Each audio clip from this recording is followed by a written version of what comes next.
US. President Donald Trump told Canada and the European Union on Friday to do more to bring down their trade surplus, a day after hitting them and Mexico with import tariffs on steel and aluminum. Trump castigated Canada, a top US trade partner and ally, in a tweet on Friday morning, saying it had treated US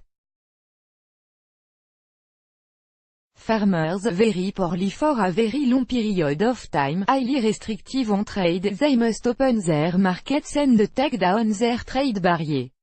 They report a really high surplus on trade with us, he wrote.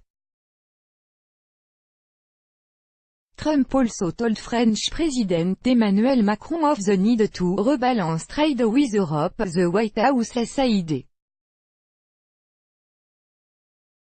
The strong words followed swift responses to the tariffs by Canada, Mexico and the EU, which all plan to retaliate with levy on billions of dollars of US goods, including orange juice, whiskey, blue gin and Harley-Davidson motorcycles. Harley-Davidson's stock dropped 1,5% on Friday. The Dow Jones Industrial Average Index.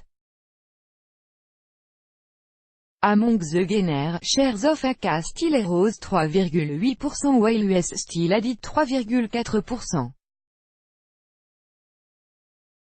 Brussels HAS lodged on 8-page list at the World Trade Organization of goods it would eat with retaliatory measures.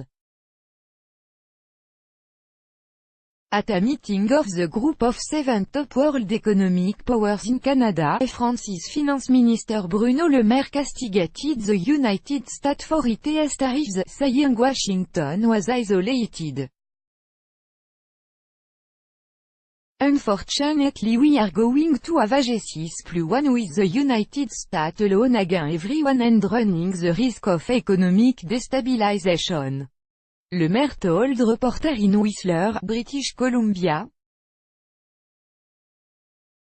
Trump imposed the tariffs in March as part of an effort to protect US industry and workers from what he described as unfair international competition, a key theme of his America First agenda.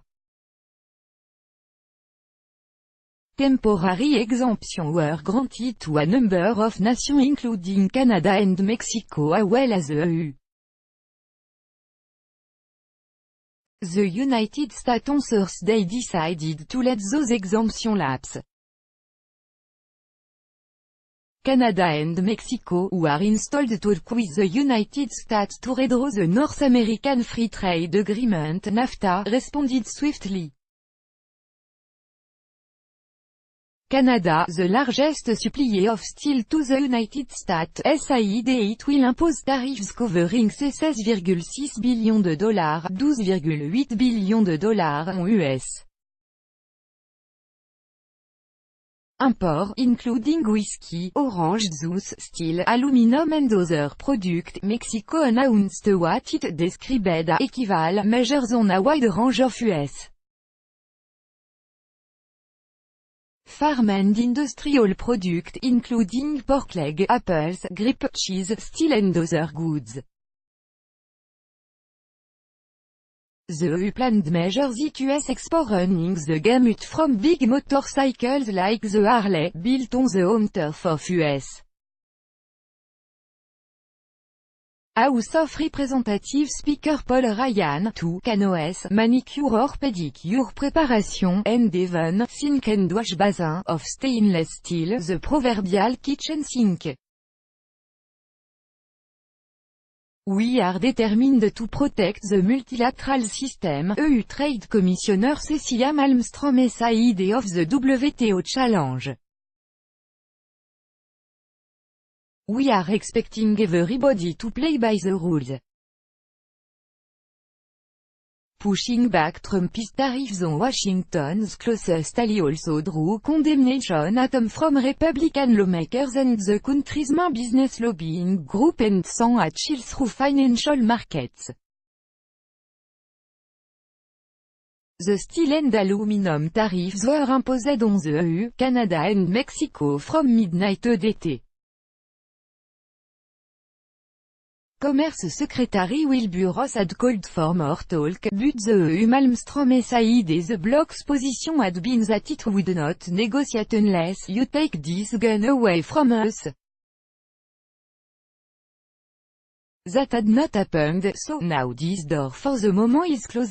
For the EU, a decision just how far to push back will require agreement among the 28 member states that make up the world's biggest trade bloc. Germany, by far the biggest exporter to the United States, is keen to avoid a wider trade war, especially as the Trump administration has floated the prospect of tariffs on cars, which would potentially be devastating to German exporters.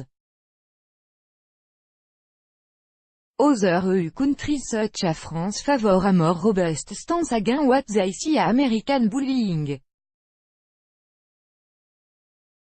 EU members have so far given broad support to a European Commission plan to set duties on 2,8 billion €, $3,4 billion of US export. These could come into force from June 20, although EU officials said it might take a little longer. While the US administration's decision to hit its European and North American ally with the metals tariffs was not aimed directly at China, it also set the background for negotiations with Beijing, where Ross was headed for talk this weekend. The Trump administration wants China to buy more US goods to lower a trade deficit. Opponent of the tariffs on European and North American metals says the administration is certain ally when it needs them most to put pressure on Beijing. Malmstrom said overproduction from China, not Europe, was to blame for the glut of steel that prompted the US action. She also announced a case against China at the WTO over the alleged infringement of intellectual property rights, saying the action simultaneous with the case